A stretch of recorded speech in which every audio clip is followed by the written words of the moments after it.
Hello and welcome to the Moncast, a podcast where we watch Pokemon and Digimon in tandem and discuss the similarities and the differences that they share. My name is Stevie. And I'm Sam. And the score currently stands at 23-22 to Digimon, and this time we are watching episode 46, Etemon's Comeback Tour and Holy Matrimony.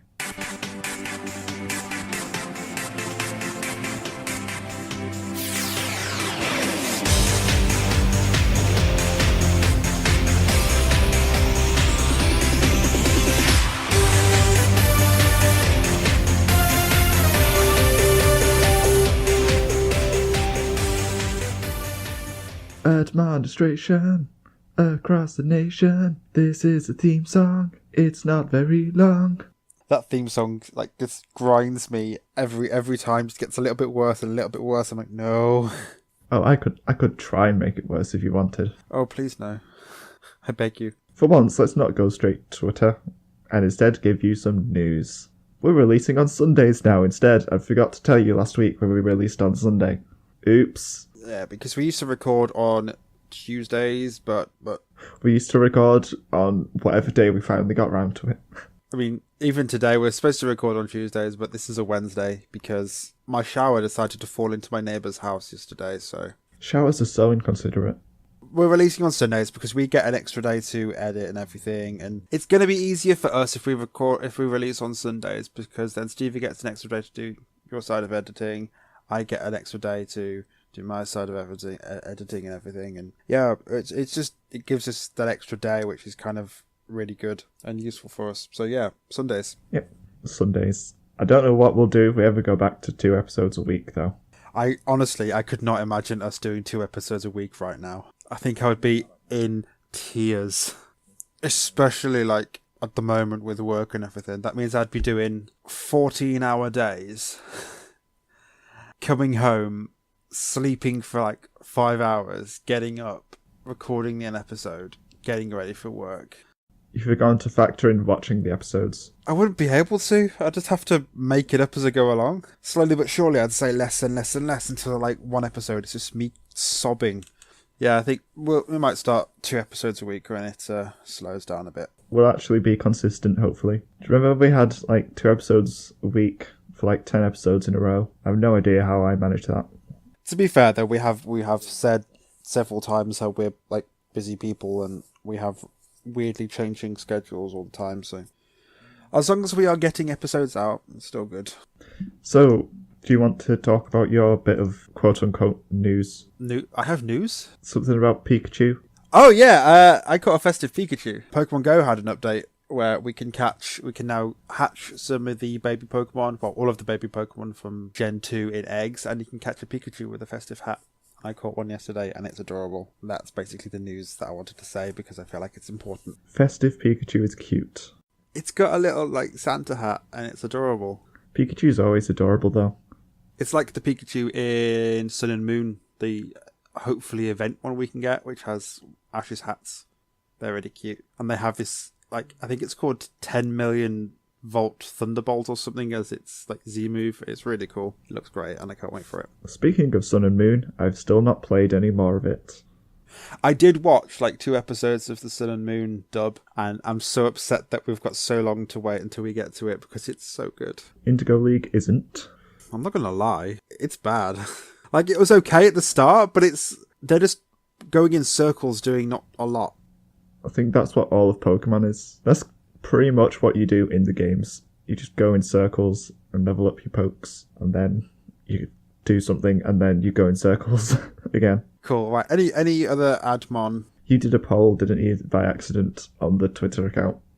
Yeah, I'm doing some drawing challenges in January, and one of the ones is the best and the worst. So I need to find the best. I was going to do the Dot Masters, the best Dot Master and the worst Dot Master, and I was going to mash them together. So I wanted to see what everybody's was, because mine are basically, I can't really decide because they're kind of okay. They're all, I don't really have a favourite, and I don't really have a least favourite, really. I kind of like Machine Dramon, but then I also like Metal Seedramon, and then, I don't really care for Puppetmon and Piedmon, but I also like them, so I can't pick, so I was I'll just let other people pick. So I'll see what that will be, and then I have to draw those 2 stuck together. But that's not really Admon, that's accidental, because that's not supposed to be with the Moncast, that's supposed to be a little thing that I'm doing. But you put it on the Moncast, so... I did, and then we got a response on Facebook. And they say, Piedmon is best, was genuinely a threat. Metal Seedramon is worst since he was only there to die. And that's from Jason David on Facebook.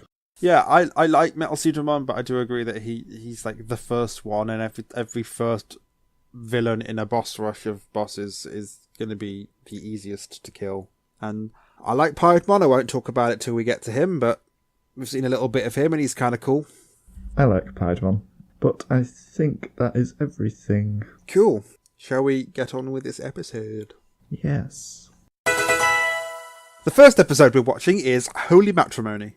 Team Rocket find themselves back at James' home, where his parents have recently passed away, leaving their estate to him in their will, providing he marries Jezebel first. They're not really dead though, it was just a trap to lure him inside the mansion. Jesse and Meowth try and force James into getting married so they can grab the inheritance, but James is reluctant as this upper class lifestyle just isn't for him. Jezebel attacks with the Vileplume to try and prevent his escape, but James is saved by his childhood companion Growly the Growlithe, who defeats Jezebel and scares her off, giving James his chance to escape and keep living his exciting life as a member of Team Rocket. P.S. Ash and Co were just observers this entire episode, and I honestly couldn't care less about them.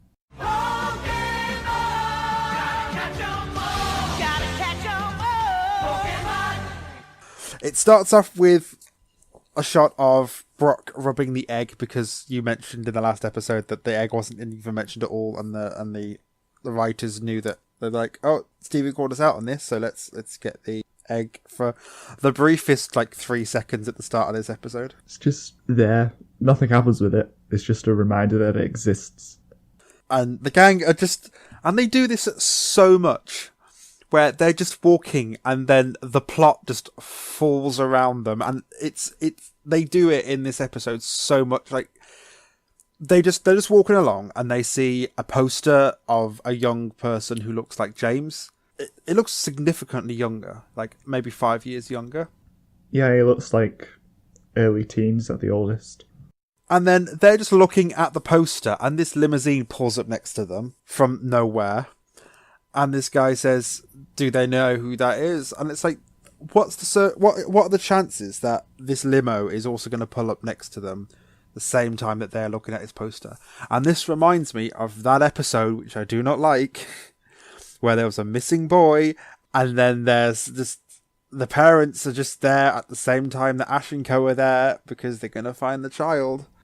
The one with Hypno. Oh my god, how many missing boys are there? There's the one with Tommy, which is the one I hate. There's the one with Hypno and whatever the kid's name is, I can't remember. He was a fish or something. Now there's this one with James. But yeah, they say that it looks like James, so he abducts Ash and Co. And then Team Rocket are there, they also see the poster, and James is really nervous because Jesse and Meowth are like, oh, we can just go and get this in, let's go investigate this mansion thing because it looks like you. And he's like, oh, I don't want to do this. So Ash and Co pull up to the mansion and they're like, oh, this is a massive house. And then the butler guy's like, no, this is just the dog's house. That's the mansion, which is right next to it. And it's even bigger. And it's like, ha, yeah, the dog lives in a fancier house than most people. They're really rich people. They are insanely rich people. And you'd think if they've lost their kid, they'd be able to afford private detectives or something, or put some radio broadcasts out, or adverts on TV, or have a constant search party, or maybe more than just this one poster stuck in the ground. That is really old. Something tells me the police service isn't very good at finding missing people. No, because remember what happened last time? They had that psychic wave detection thing. Happens to detect sleep waves. I have this thing that will solve the plot right now. I didn't think to use it till you turned up. Or there's the last episode with Dr.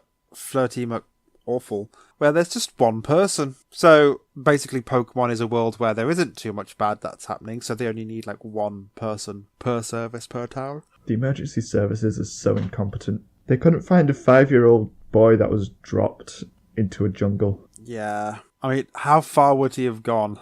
He was a baby, he couldn't really crawl that fast. But they don't care. Back to this episode, they go and they see that James's parents have died because there's 2 coffins. and we see a painting of them. And I was like, is it weird how James's mother looks exactly like Jessie? And I feel like that's weird. I don't think his mother does. She looks a lot like Jessie because like she's got the same haircut in the poster. But I didn't really I haven't seen this episode in such a long time. I forgot about Jezebel, which we'll talk about in a minute. Either James's parents died ages ago and they've kept the coffins there, or they died recently and this is another coincidence of, oh, now they've only got 24 hours. Like, because after that you find out that he's got 24 hours to get to get married to someone to get the inheritance. So I'm like, this is all very plot convenient. They just happened to die this morning. It seems like Pokemon, the plots basically fly around and all this stuff just converges on Ash, and whatever Ash is doing, this is when the thing is going to happen. So we find out that they died that day. And it's weird because if they died, where's the funeral procession and all the people? If they're rich and powerful, surely they will have like rich and powerful friends as well, not just there's the butler and there's the coffins just there. So that was weird. But Team Rocket overhears them discussing the inheritance, and Jessie and Meowth are all for James marrying someone to get this money. So now this episode's turned into an episode about arranged marriages. I'm like, oh, this is very political of Pokemon. It's about holy matrimony. That's where the episode title comes from. It's weird. So we get James's backstory, where he was a child and he was going to die in the cold.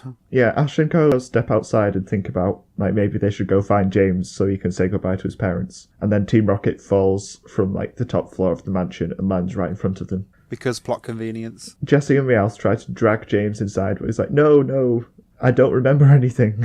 I just remember this one childhood story.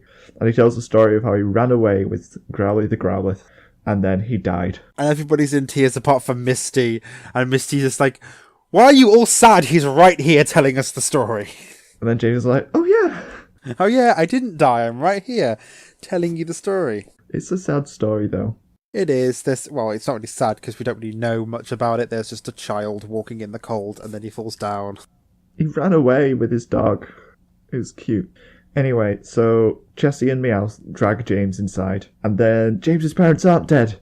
You've missed out a part there where Jessie and Meowth decide to adopt invisible costumes. They're like the classic Japanese stage costumes when you're doing, like, when you're a stagehand and stuff, or if you're moving puppets and stuff in like theatre and stuff, you'd wear these black outfits so people can't see your body, which is why even in England and stuff when we do theatre, because I did theatre at college and stuff because I'm one of those people that didn't have any prospects for the future. If you were doing anything like backstage or you were a stagehand or whatever, you had to wear black because people couldn't see you then, because the last thing you want to do is see some white Nikes running across the stage in a blackout. But they say that they're going to be invisible. I'm like, no, that's dumb. And then like the butler doesn't acknowledge them at all. I'm like, no, they can't. This isn't working.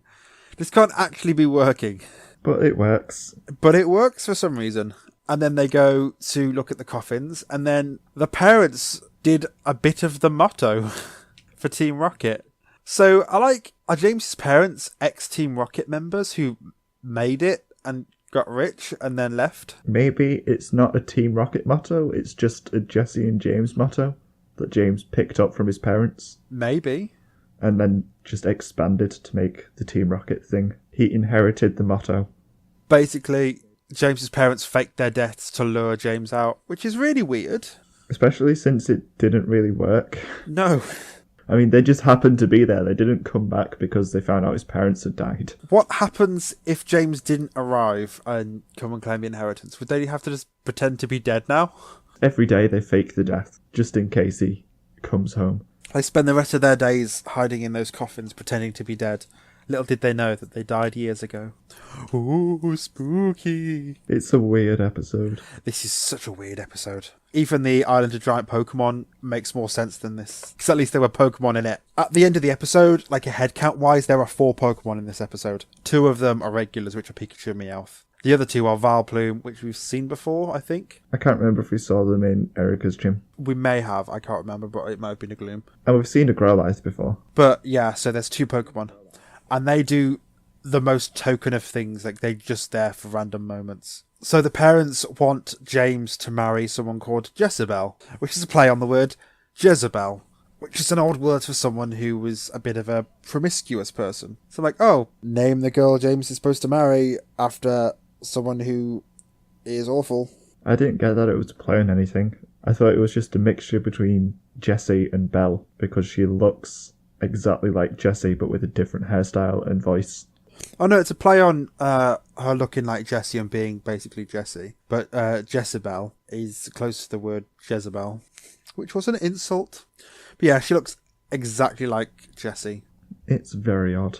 And then it cuts to the break and we got the Who's That Pokemon, and it was Vileplume, and up to now, like, we haven't actually seen any Pokemon apart from Meowth and Pikachu, but they're regular, so they basically don't count as Pokemon. And I'm like, where's this Vileplume coming from?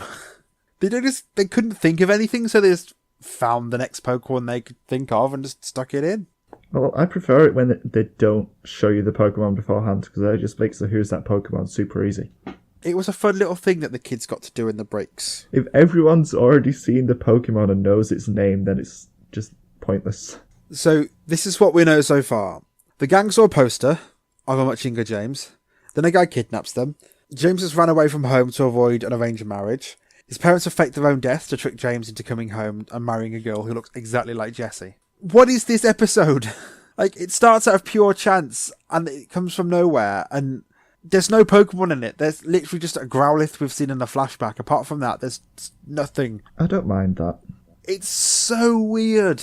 It's just so weird compared to the other episodes we've seen. That's what makes it so much better than the other episodes we've seen.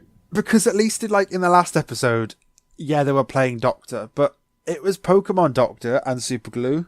I don't care if it's not Pokemon as long as it's interesting and fun. That's the point of the show, is to find the little beasts and collect them and battle them. Not let's talk about the problems with upperclassmanship and arranged marriages. It's the problems with James. I like James, so I like it. I'm just saying, you could probably turn this into like a different anime where it's like some show about these rich bureaucrats, and just imagine the main character being like this high school girl who befriends this rich guy, and he's like amazing because he's like really well educated and everything, but he doesn't like his parents because they want him to have an arranged marriage and stuff. I could see this being like a 40 episode series, but they've somehow turned like, or on High Host Club, it reminds me of that a lot, where there are these insanely rich people who have like a certain way of acting and being. It reminds me of that a lot. And it's just so weird. And they're still pretending like Jessie and Meowth aren't there, even though like they've blatantly spoken at times. And the butler's being like, what was that? And it's like, okay, well, if you truly can't see them, that makes sense. But if you're pretending to not see them, which they are, why would you say that? You would ignore it. You wouldn't potentially expose them on more than one occasion. So Jezebel decides to get James to come down to the vault to count the money with her. I'm like, this is so weird. And also the gang are there. No one's stopping them, by the way. They've been there this entire time. They've just basically stood there eating popcorn. They're literally just in this episode because they are supposed to be the main characters. I think this episode would have been better if Ash and Co weren't there and it was just Jessie, James and Meowth. It would have been so much better because we wouldn't have to have that little flash of the egg at the start, or we could have just had them walking and then it could have cut to like a path next to them, which Team Rocket were walking on. We wouldn't have to have like any of Ash or anything in there, which all Ash does in this episode is it gets Pikachu to use one attack. Apart from that, they just stood there. They don't know what to do now. They're involved in this because that's what they do. Because they're the main characters. Yeah, basically, because they're the main characters. They have to be in every episode. I don't care anymore. I've given up on Ash and Co. Team Rocket are the new main characters. I actually quite like Team Rocket a lot more than I like Ash and Co. They're like the ones saving grace for the series. They're the ones that are causing a lot of the good things to happen. Like, they helped Ditto transform properly. They helped Paris evolve. Well, help Paris get used to fighting. And they're more entertaining as well. And this is like the second episode where we've got backstory, because they even mention it in this episode about the Bite Gang. So we've had that, and now we've had a lot of backstory about James, which is kind of interesting. I'm glad we're learning more about them, as opposed to what we did with Ash, Brock and Misty, where we just got thrown their entire backstory at the start when we first met them. As a whole, Team Rocket's just better than Ash and Co. Because Team Rocket is Team Rocket, whereas Ash and Co is just Ash and Co. Ash sucks and the Co is just along for the ride. Ash doesn't really interact with Co at all, But when Team Rocket just has a conversation and does their stuff, it's entertaining and funny, and there's a good group dynamic. But Ash and Co are boring, and they're just all there for their own individual goals, and they suck. They're just wandering around, basically. That they don't do anything, like, not for the past, like, almost 20 episodes. They just haven't done anything. Yeah, they don't have any one group objective to tie them all together either. They're all just based... They might as well not be together. They might as well just be walking completely separately. They don't do anything as a group. I mean, they're all there in the same place, but they don't work together. There's no teamwork. Yeah, it's almost like they're having, like, 3 separate conversations. Like, Ash is there to battle. Misty's there to argue with Ash and crack puns and be the girl whenever the situation arises that they need someone to be the girl. And Brock's there to cook and basically explain why Ash hasn't starved to death in a forest. And be a bit of a pervert. Yeah, and be a pervert whenever there's an opportunity to be a pervert. But can we both agree that this family exactly explains why Team Rocket have their dramatic flair with their costumes and the intros? Pretty much. Because we've got them faking their death so that the sun can return, and then they've got them doing the motto as they escape their coffins, and then lure him down to the dungeon where they're there with lights, like they just in spotlights as they appear, and like, ha, it's all a trap. We knew that Jessie and Meowth were there the entire time. I can see this being the reason why Team Rocket have an introduction and costume changes and stuff. Which is good. I like it. I like this backstory. It's where James inherited his dramatic flair from. So it turns out that the Vault is actually a training gym for Jezebel to train James into being a good husband. So now we've got gender roles in there. So we've got arranged marriages, classism, and gender roles. And she's very dominatrixy. She's very, he's supposed to be this way and I will make him this way. I'm like, okay. Like, she even has a whip and a costume for it. And thigh-high boots. Exactly.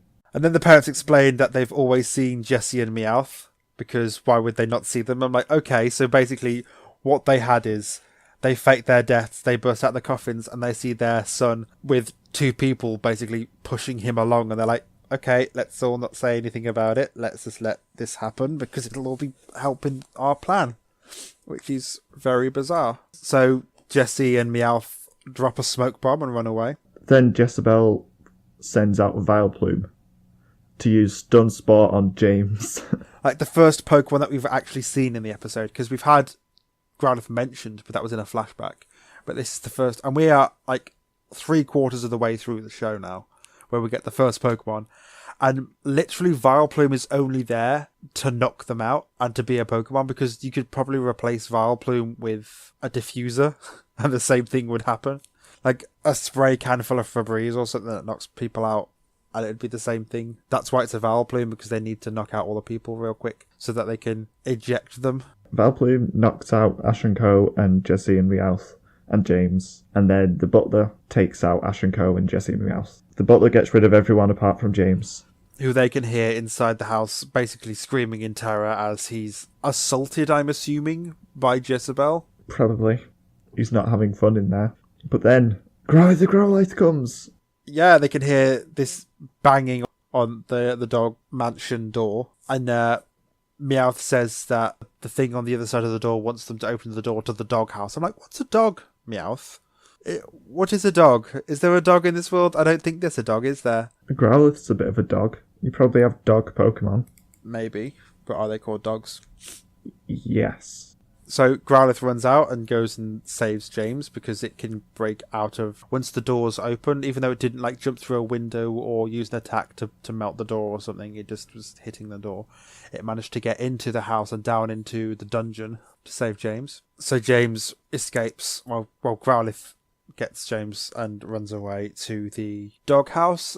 And James is telling them how he didn't like how he was raised, like to be an upperclassman, and he didn't enjoy it. So this episode is talking about class as well, because he hates how regimented it is and the negative side of being rich and powerful. So this episode of Pokemon is tackling a lot of stuff. I don't think so. You don't think so? I just saw it all as part of James's backstory. I didn't see it as any commentary on real life. Well, it's talking about it, which is... I wouldn't say that they wrote this episode with the explicit intent of showing people the negative sides of being rich and powerful, but I do see that it's something they're talking about in this episode, which is weird for Pokemon considering the last episode they used super glue to glue a horn back on a pincer in a hospital with one person in it. Like, this is such a sidestep.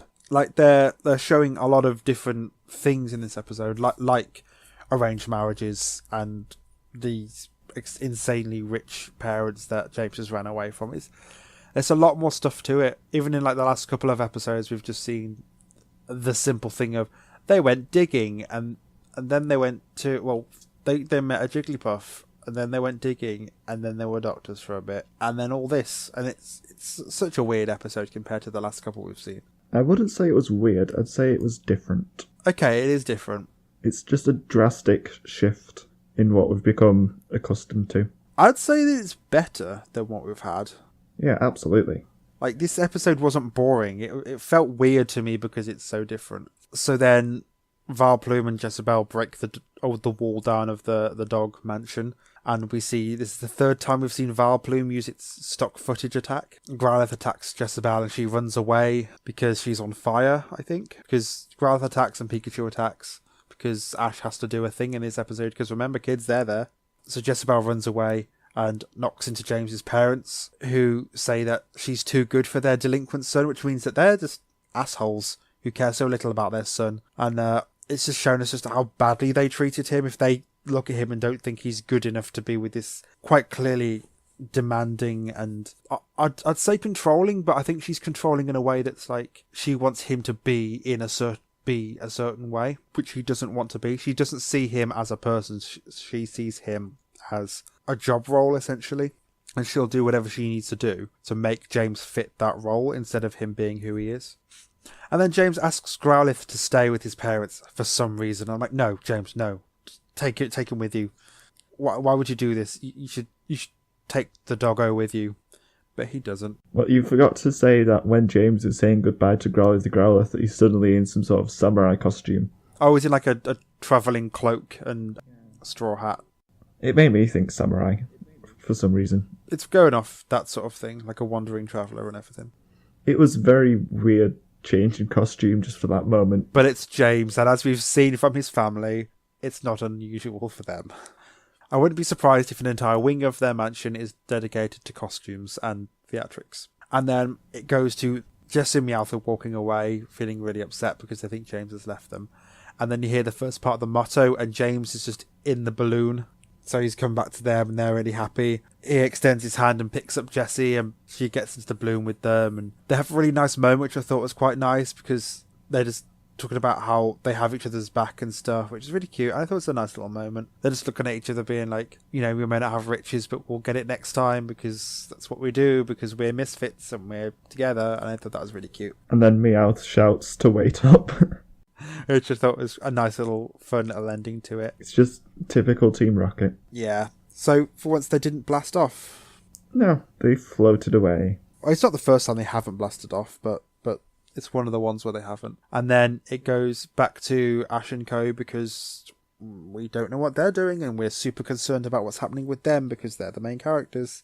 And they're being chased by Jezebel because she wants them to take her to James because they know who he is, which is dumb. What was your favourite thing? Team Rocket.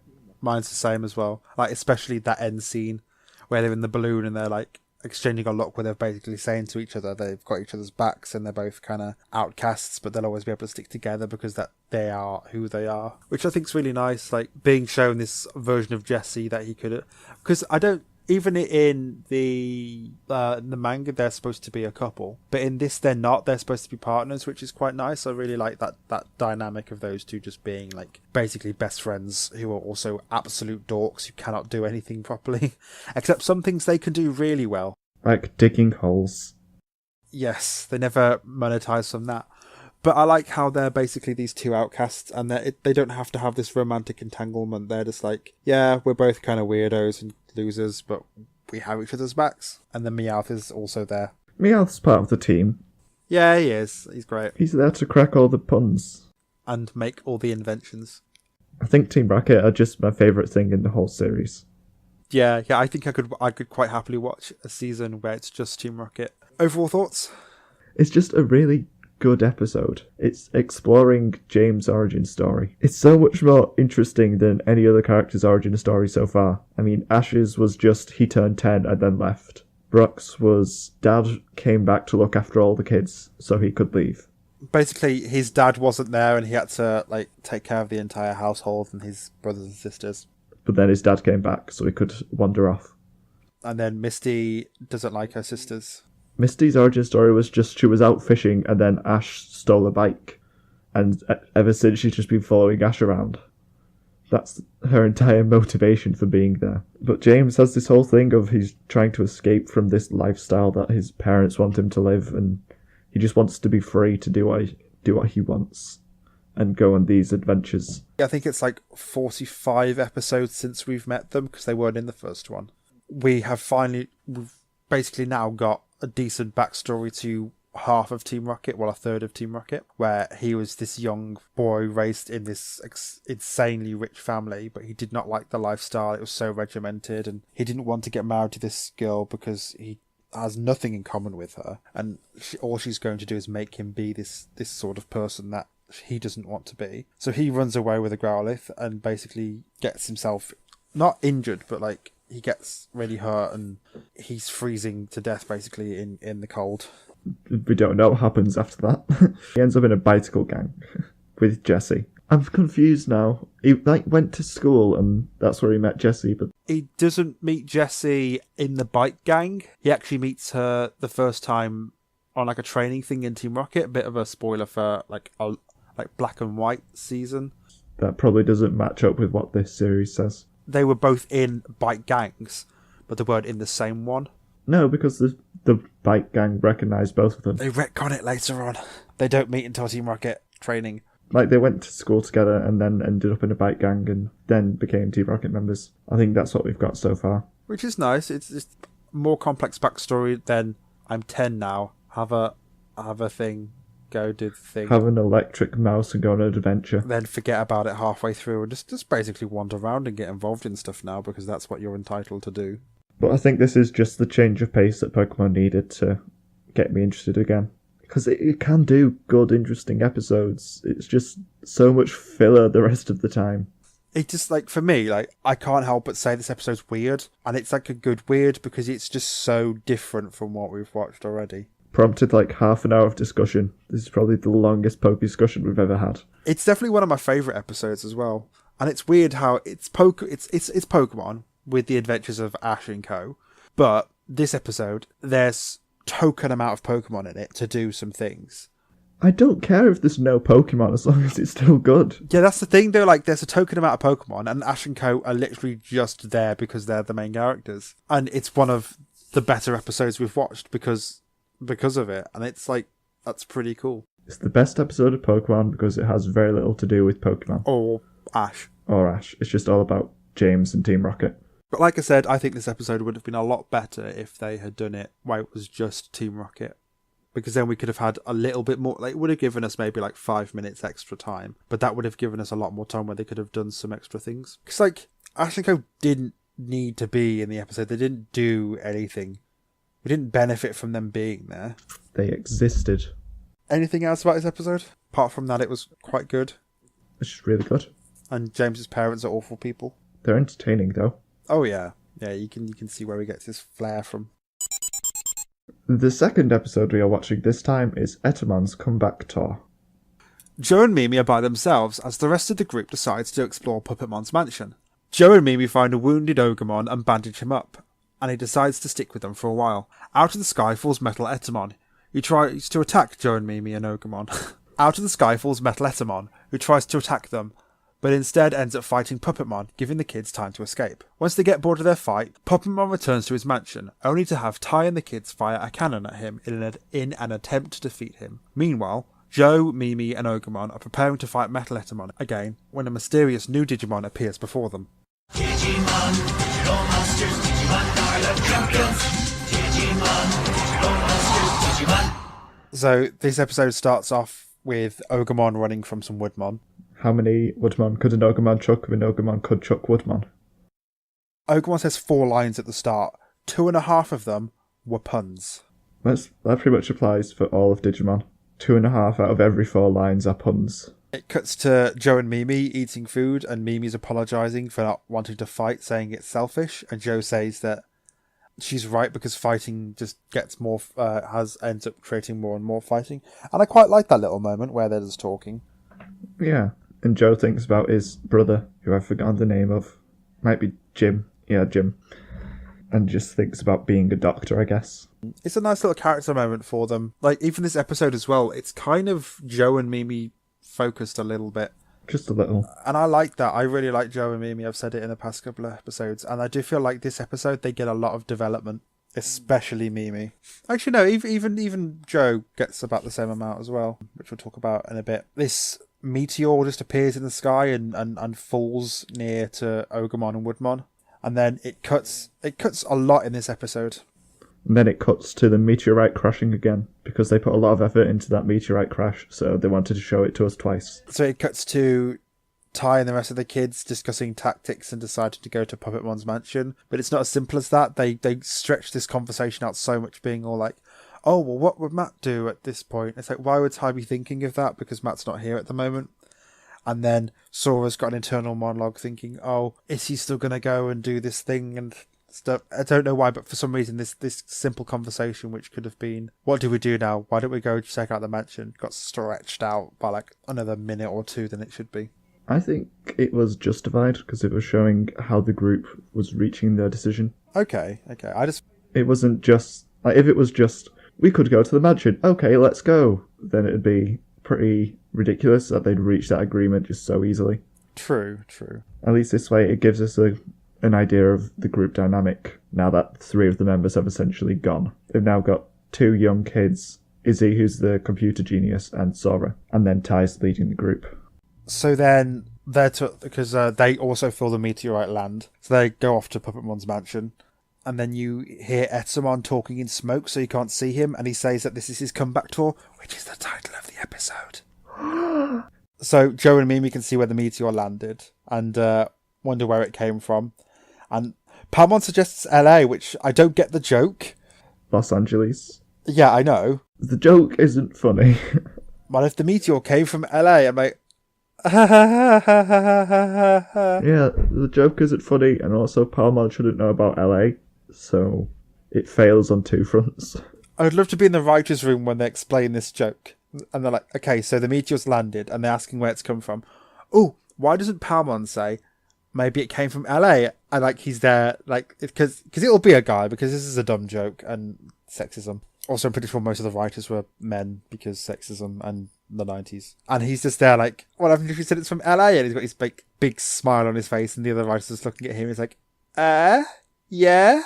From LA? And they're like, we don't get it, but put it in, please, because we're scared of him. And then they find Ogumon buried under some branches, but the way it's animated, the branches are just over Ogumon, nowhere else.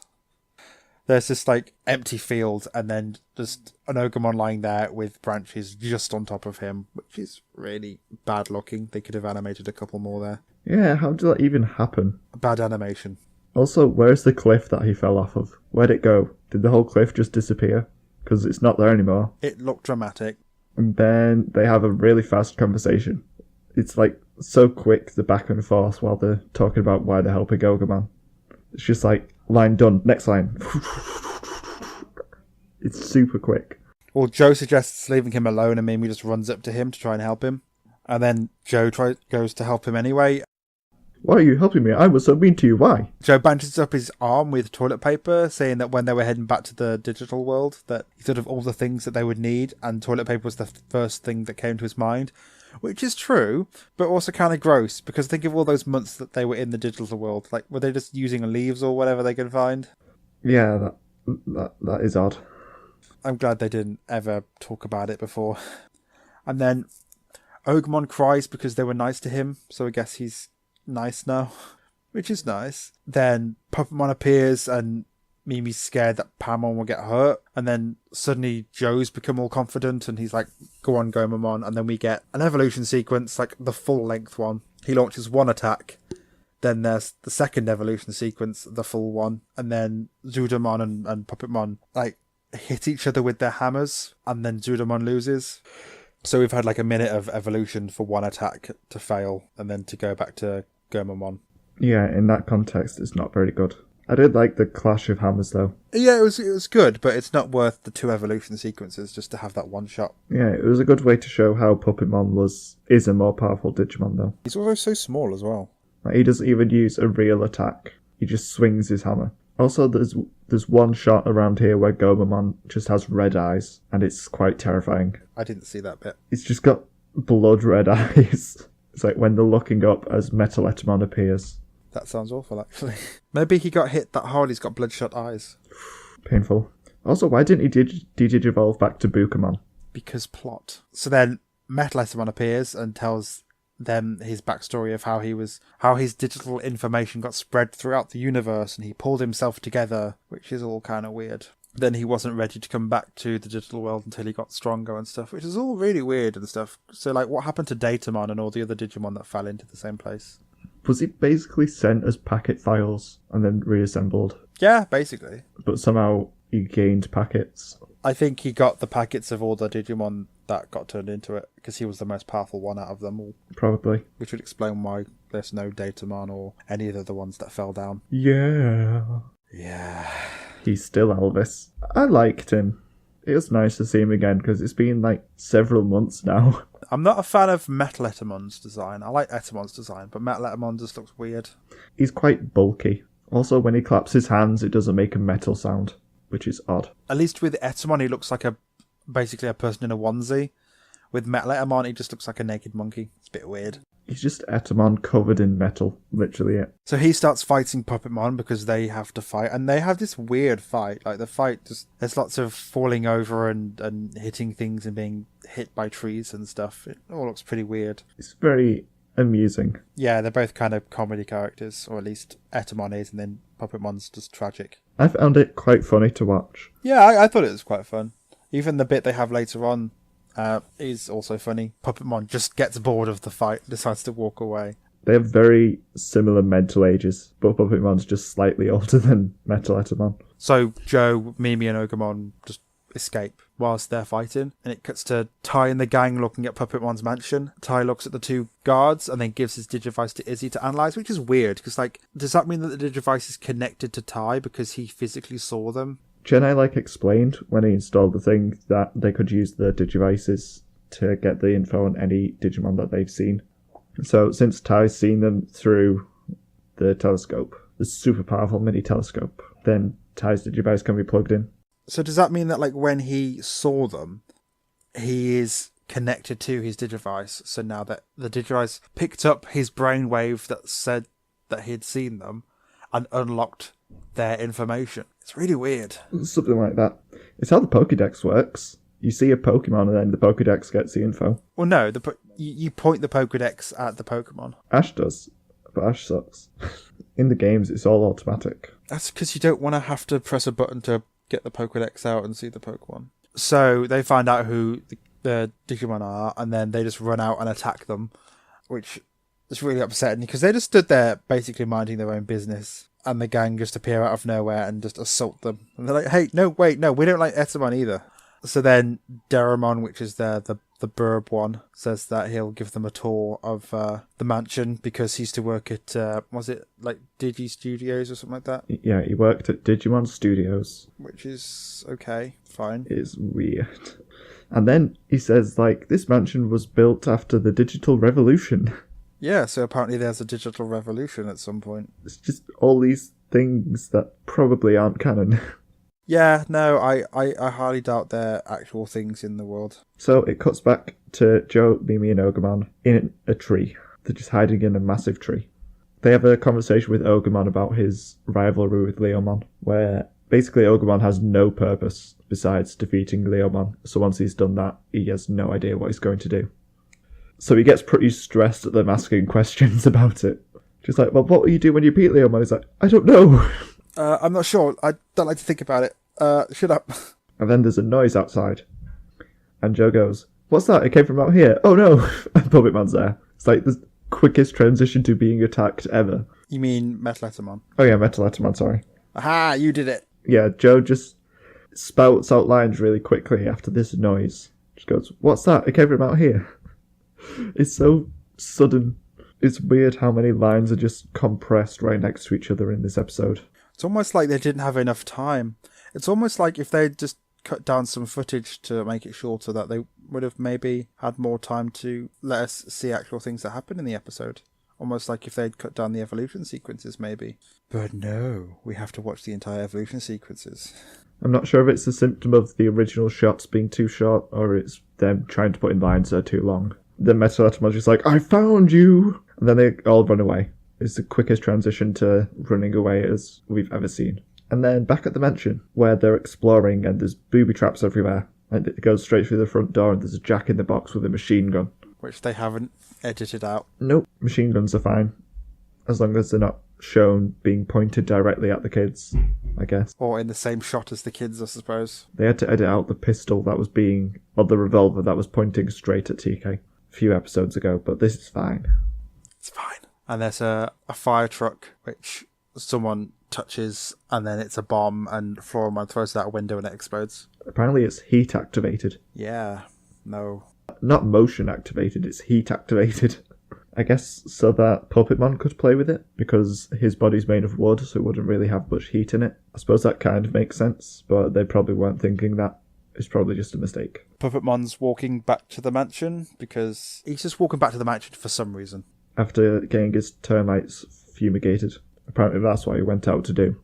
Yeah, they have to keep making these wood puns, because it's funny, right? Jokes. Tai sees a cannon, decides to fire the cannon at Puppetmon to attack him and stuff, but Daramon decides to do it instead, even though he doesn't want to. He says, just don't tell Puppetmon. And then it cuts back to Joe and Mimi, and they're still running from Metal Etemon. And a giant yellow lion Digimon jumps out that we don't know the name of yet. I mean, I know its name, but we don't know as viewers yet. Yeah, I know what it is, but also, don't you think it looks smaller than it's supposed to? Yeah, it's like shorter than Ogremon. It's probably smaller than Leomon. Not that Leomon has any relation to it. Yeah, I was going to say, why would you say that? Because Leomon has no relation to anything that's happening right now. Any more notes? I noticed that Tai is actually shorter than Sora. Yeah. It's just the hair that makes him taller. I didn't think Tai is actually that tall. He's shorter than Matt and Joe and Mimi and Sora. Yeah, he's probably one of the shortest. It's just his hair. The massive amount of hair. And also, as much as Gatomon isn't as good as she was, I do like that she still steps forward sometimes and has these words of wisdom to offer. Just because she's a bit more mature than the other Digimon still. Yeah, I'm glad she hasn't just fallen into the background and just done nothing. Yeah, she still speaks up a lot more than the other Digimon ever do. So that's good. Oh, and last thing, I like that Puppetmon introduced himself with a riddle. I think when Puppetmon makes jokes, it actually fits his character really well. Yeah, it does, yeah. He's still kind of likes to play games with the kids and stuff. He is just a child, so it makes sense that he'd make bad jokes all the time. What was your favourite thing? Puppetman. Okay. He just played a good part in the episode, made some funny jokes, made a display of his raw power, then had an entertaining fight with Metal Etemon and went back to the mansion.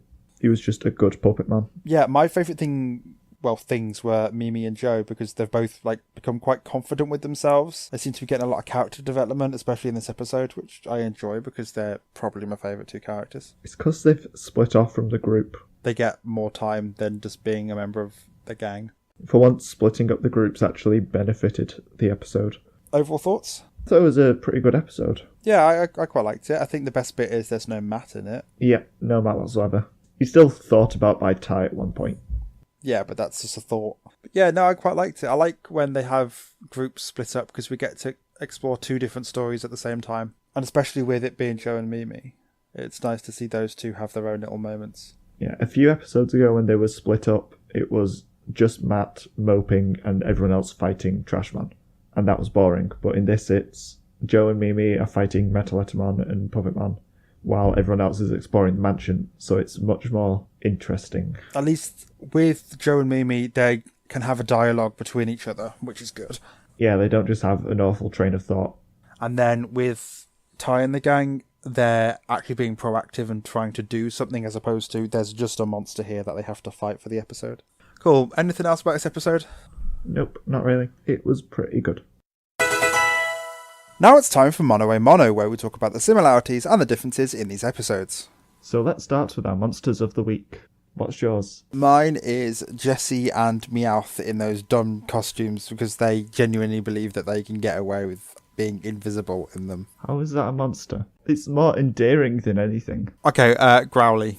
Okay, that's more of a monster. Growly then, because it's like one of the two Pokemon in this episode, and Growly's not really important, like doesn't really do anything apart from is just there for plot flavour. I'm kind of upset that James didn't take him with him, but you know, it's nice to see that James had a Pokemon before getting coughing. Didn't he get coughing for his birthday or something? I can't remember, I think so, but I don't think he got it off his family. Oh, there was some joke about it. My monster of the week is Jezebel, because she is an abomination and she should not exist. Why? She's awful. She's like a dominatrix made to look like Jessie, which is weird. Why did they do that? Because it's irony that this person that James is supposed to be with looks like Jessie, because it's funny.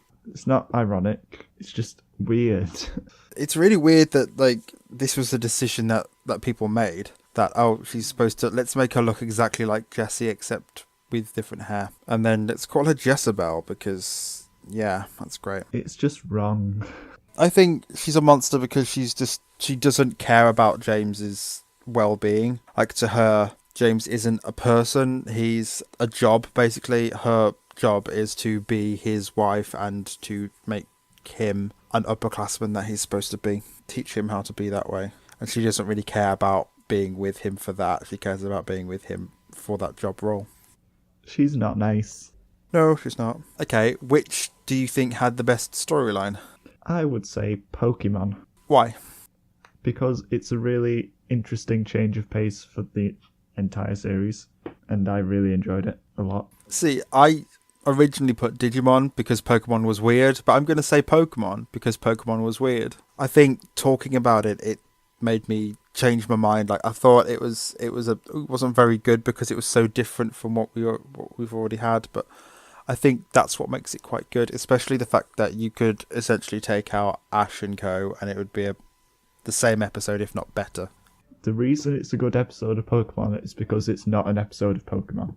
It's just not standard Pokemon episode. It's completely different to what the series usually tries, which makes it good. Yeah, I think I quite liked it. I'm basically saying that the majority of Pokemon is bad, but still.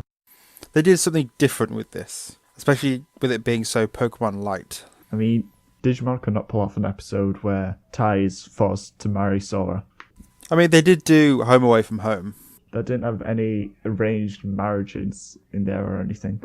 No, but it detracted from the formula that we already had. Any similarities at all? Group decision making? I suppose. I was going to say that there was group decision making in Pokemon, but not James. Yeah, pretty much.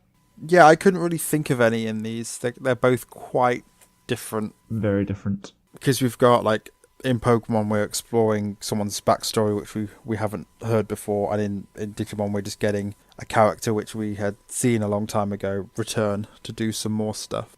Could we have returning characters as a thing? Etemon has returned, and Growly the Growlithe, who was only introduced in this episode, also returned. Plot-wise, yes, but not show-wise, because obviously with Growlithe being only shown in this episode. You could say getting origin stories for characters. We had James and Etemon, well, Metal Etemon, both having origin stories. I suppose. I know what you mean, but it's a very loose one. But it's better than saying, no, there's none. Differences? The entire episode. Yeah, I think it's safe to say that one difference, maybe not between shows, but within Pokemon itself, is that this episode is entirely different from what we've already had before. And like I said, I find it weird, but I think it's a good kind of weird. Even though it is filler, it's entertaining filler, and it's also, I like filler when it's filler, but it also isn't entirely filler. Like with this, it's filler, but it's kind of like extra flavour towards James. It's given us more backstory to him that you don't need. It's not going to progress the story anymore, but it's just that extra bit of depth to him, which I quite like. I like it when you get something that doesn't really advance the plot, but it just fleshes out people a bit more. I quite like that.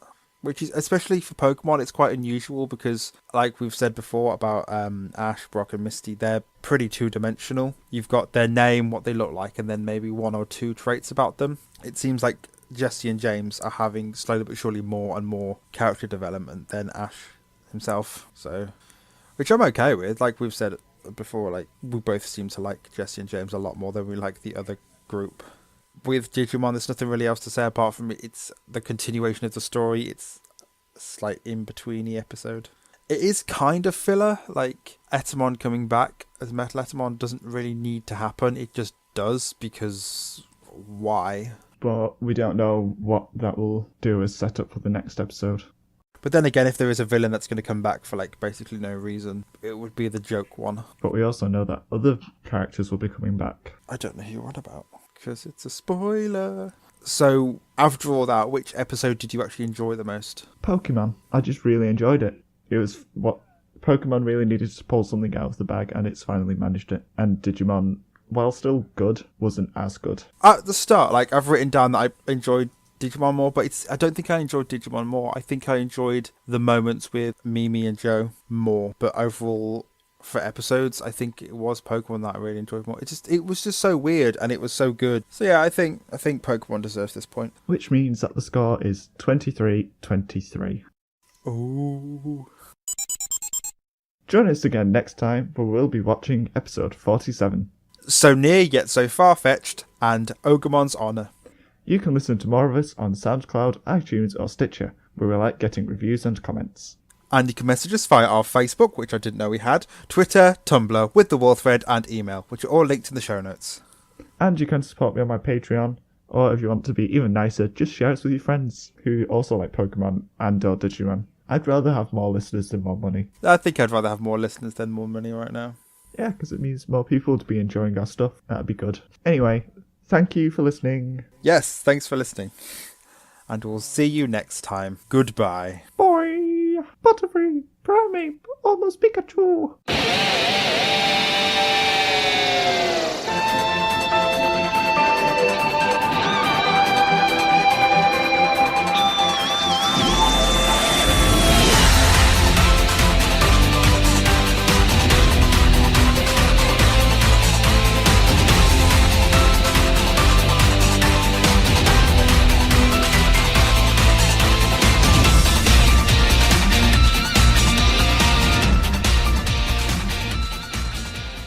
Hello and welcome to the Moncast. That hello sounded awful.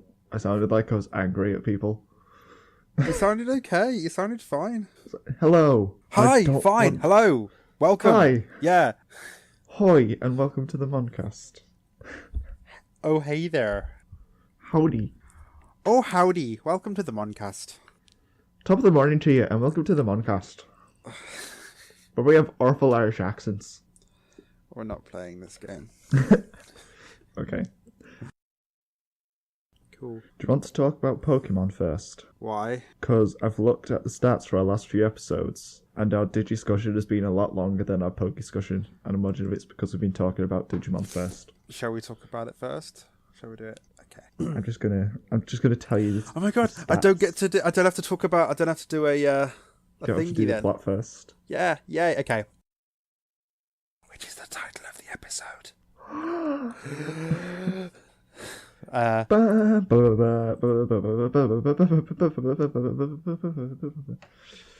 have no idea. That was Star Wars. Was it? Was I right? Was it not 20th Century Fox? I don't know. know. No, that's dun. Okay. That's Legend of Zelda. That you mean it's no, not quite. That's it.